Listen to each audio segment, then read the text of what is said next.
ನಮಸ್ಕಾರ ವೀಕ್ಷಕರೇ.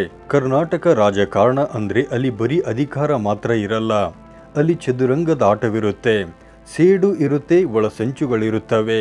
ಪ್ರಸ್ತುತ ಕರ್ನಾಟಕದಲ್ಲಿ ಇಬ್ಬರು ಪ್ರಭಾವಿ ನಾಯಕರ ನಡುವೆ ಒಂದು ದೊಡ್ಡ ಮಟ್ಟದ ಶೀತಲ ಸಮರ ನಡೆಯುತ್ತಿದೆ. ಒಂದು ಕಡೆ ಮುಖ್ಯಮಂತ್ರಿಯಾಗಿ ಅಧಿಕಾರ ಹಿಡಿದು ತಮ್ಮದೇ ಆದ ಶೈಲಿಯಲ್ಲಿ ಹೆಜ್ಜೆ ಇಡುತ್ತಿರುವ ಡಿ.ಕೆ. ಶಿವಕುಮಾರ್, ಇನ್ನೊಂದೆಡೆ ಬಿಜೆಪಿಯ ದೋಸ್ತಿಯೊಂದಿಗೆ ಕೇಂದ್ರ ಸಚಿವರಾಗಿ ಮತ್ತಷ್ಟು ಶಕ್ತಿಶಾಲಿಯಾಗಿರುವ ಎಚ್.ಡಿ. ಕುಮಾರಸ್ವಾಮಿ. ಈ ಇಬ್ಬರು ನಾಯಕರ ನಡುವೆ ಈಗ ನಾಯಕತ್ವದ ಹೋರಾಟ ಶುರುವಾಗಿದೆ. ಈ ವಿಡಿಯೋದಲ್ಲಿ ನಾವು ಕೇವಲ ಸುದ್ದಿಯನ್ನಷ್ಟೇ ಹೇಳ್ತಿಲ್ಲ, ಇದರ ಹಿಂದಿರುವ ಇನ್ಸೈಡ್ ಸ್ಟೋರಿಗಳನ್ನು ಬಿಚ್ಚಿಡ್ತೀವಿ.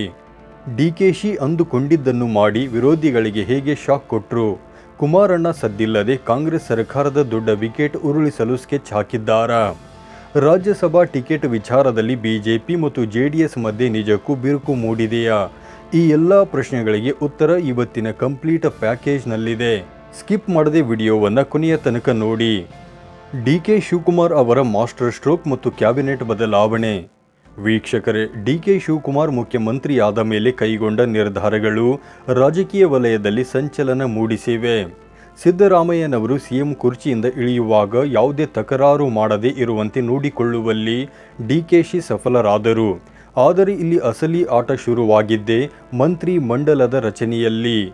ಡಿ.ಕೆ.ಶಿ ಅವರು ಹೈಕಮಾಂಡ್ ಮೇಲೆ ಒತ್ತಡ ಹೇರಿ ಸಿದ್ದರಾಮಯ್ಯನವರ ಪರಮಾಪ್ತರಿಗೆ ಮಂತ್ರಿಗಿರಿ ಸಿಗದಂತೆ ಮಾಡುವಲ್ಲಿ ಯಶಸ್ವಿಯಾಗಿದ್ದಾರೆ ಎಂಬ ಚರ್ಚೆ ಜೋರಾಗಿದೆ. ಉದಾಹರಣೆಗೆ ಹಿರಿಯ ನಾಯಕರಾದ ಎಚ್.ಸಿ. ಮಹದೇವಪ್ಪ ಮತ್ತು ಜಮೀರ್ ಅಹಮದ್ ಖಾನ್ ಅವರಂತಹ ನಾಯಕರಿಗೆ ಈ ಬಾರಿ ಮಂತ್ರಿಗಿರಿ ಮಿಸ್ ಆಗಿದೆ. ಅಲ್ಲದೆ ಮಂತ್ರಿಗಿರಿ ಸಿಕ್ಕರೂ ಕೃಷ್ಣ ಬೈರೇಗೌಡರಂತಹ ನಾಯಕರು ತಮಗೆ ಬೇಕಾದ ಬಿಡಿಎ ಅಥವಾ ಬಿಎಂಆರ್ಡಿಎ ಖಾತೆ ಸಿಗದಿದ್ದಕ್ಕೆ ಅಸಮಾಧಾನಗೊಂಡಿದ್ದಾರೆ. ಈ ಮೂಲಕ ಡಿ.ಕೆ.ಶಿ ಅವರು ಯುವ ಮುಖಗಳಿಗೆ ಆದ್ಯತೆ ನೀಡುವ ನೆಪದಲ್ಲಿ ತಮಗೆ ಅಡ್ಡಗಾಲಾಗಬಲ್ಲ ಸೀನಿಯರ್ ನಾಯಕರನ್ನು ಸೈಡ್ಲೈನ್ ಮಾಡ್ತಿದ್ದಾರಾ ಅನ್ನೋ ಅನುಮಾನ ಈಗ ಸಿದ್ದರಾಮಯ್ಯ ಕ್ಯಾಂಪನ್ನು ಕಾಡುತ್ತಿದೆ. ಬಿಡದಿ ಟೌನ್ಶಿಪ್ ಅಭಿವೃದ್ಧಿಯೋ ಅಥವಾ ರಿಯಲ್ ಎಸ್ಟೇಟ್ ಆಟವಾ? ಇನ್ನು ಡಿ.ಕೆ.ಶಿ ಅವರ ಎರಡನೆಯ ದೊಡ್ಡ ಹೆಜ್ಜೆ ಅಂದರೆ ಅದು ಬಿಡದಿ ಟೌನ್ಶಿಪ್ ಯೋಜನೆ. ಸುಮಾರು 25,000 ಕೋಟಿ ರೂಪಾಯಿ ವೆಚ್ಚದ ಈ ಯೋಜನೆಯ ಮೂಲಕ ಎಐಸಿಟಿ ನಿರ್ಮಾಣ ಮಾಡುವುದು ಡಿ.ಕೆ.ಶಿ ಅವರ ಕನಸು. ಇದಕ್ಕಾಗಿ 35 ಹಳ್ಳಿಗಳ ಭೂಮಿಯನ್ನು ಸ್ವಾಧೀನಪಡಿಸಿಕೊಳ್ಳಲು ಸರ್ಕಾರ ಮುಂದಾಗಿದೆ. ರೈತರ ತೀವ್ರ ವಿರೋಧದ ನಡುವೆಯೂ ಡಿ.ಕೆ.ಶಿ ಅವರು ಅಧಿಸೂಚನೆ ಹೊರಡಿಸಿದ್ದಾರೆ. ಇಲ್ಲಿ ಕುತೂಹಲದ ಸಂಗತಿ ಅಂದರೆ ಈ ಯೋಜನೆಗೆ ಎಚ್.ಡಿ. ಕುಮಾರಸ್ವಾಮಿ ಅವರು ತೀವ್ರ ವಿರೋಧ ವ್ಯಕ್ತಪಡಿಸುತ್ತಿದ್ದಾರೆ.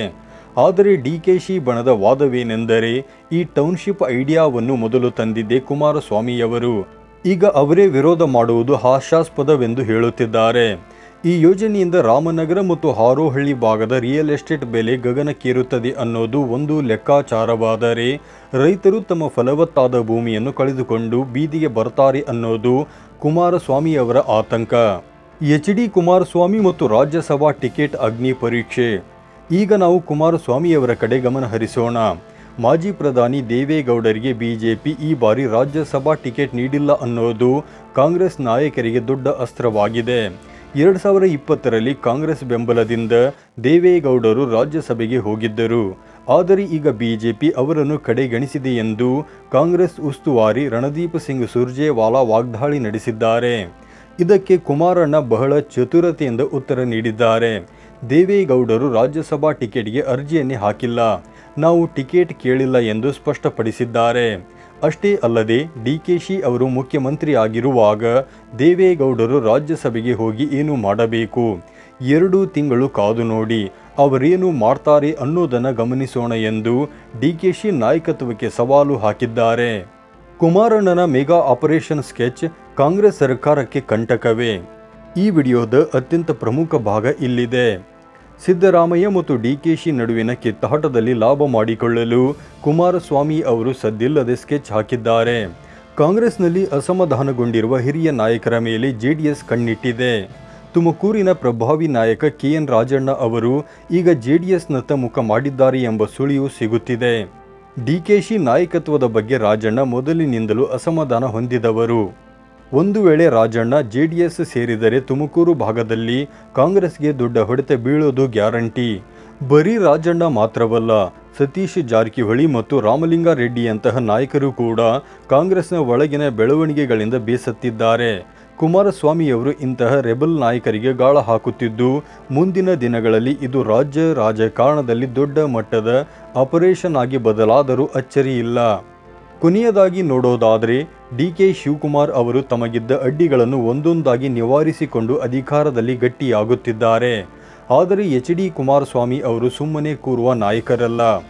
ಬಿಜೆಪಿ ಜೊತೆಗಿನ ಮೈತ್ರಿಯನ್ನು ಗಟ್ಟಿಗೊಳಿಸಿಕೊಳ್ಳುತ್ತಲೇ ಕಾಂಗ್ರೆಸ್ನ ಕೋಟೆಯನ್ನು ಒಳಗಿನಿಂದಲೇ ಸಡಿಲಗೊಳಿಸುವ ಕೆಲಸಕ್ಕೆ ಕೈ ಹಾಕಿದ್ದಾರೆ. ರಾಜಕಾರಣದಲ್ಲಿ ಯಾರೂ ಮಿತ್ರರಲ್ಲ, ಯಾರೂ ಶತ್ರುಗಳಲ್ಲ. ಅಂದು ಕಾಂಗ್ರೆಸ್ ಬೆಂಬಲದಿಂದ ರಾಜ್ಯಸಭೆಗೆ ಹೋಗಿದ್ದ ದೇವೇಗೌಡರು ಇಂದು ಅದೇ ಕಾಂಗ್ರೆಸ್ ಅನ್ನು ಕಟುವಾಗಿ ಟೀಕಿಸುತ್ತಿದ್ದಾರೆ. ಇತ್ತ ಡಿಕೆಶಿ ಅವರು ಅಭಿವೃದ್ಧಿಯ ಹೆಸರಿನಲ್ಲಿ ತಮ್ಮ ವರ್ಚಸ್ಸನ್ನು ಬೆಳೆಸಿಕೊಳ್ಳಲು ಪ್ರಯತ್ನ ಪಡುತ್ತಿದ್ದಾರೆ. ಈ ಇಬ್ಬರೂ ನಾಯಕರ ನಡುವಿನ ಹೋರಾಟದಲ್ಲಿ ಅಂತಿಮವಾಗಿ ಗೆಲುವು ಯಾರದ್ದು ಅನ್ನೋದನ್ನು ಕಾಲವೇ ನಿರ್ಧರಿಸಬೇಕು. ವೀಕ್ಷಕರೇ, ನಿಮಗೇನನ್ನಿಸುತ್ತೆ? ಬಿಡದಿ ಟೌನ್ಶಿಪ್ ರೈತರಿಗೆ ಅನುಕೂಲವಾಗುತ್ತಾ ಅಥವಾ ಕುಮಾರಣ್ಣನ ಮೆಗಾ ಆಪರೇಷನ್ ಸಕ್ಸಸ್ ಆಗುತ್ತಾ? ನಿಮ್ಮ ಅಭಿಪ್ರಾಯವನ್ನು ಕಮೆಂಟ್ ಮಾಡಿ ತಿಳಿಸಿ. ಈ ವಿಡಿಯೋ ಇಷ್ಟವಾಗಿದ್ದಲ್ಲಿ ಲೈಕ್ ಮಾಡಿ, ಶೇರ್ ಮಾಡಿ ಮತ್ತು ಇಂತಹ ರೋಚಕ ಸುದ್ದಿಗಳಿಗಾಗಿ ನಮ್ಮ ಚಾನಲನ್ನು ಸಬ್ಸ್ಕ್ರೈಬ್ ಮಾಡಿಕೊಳ್ಳಿ. ಧನ್ಯವಾದಗಳು.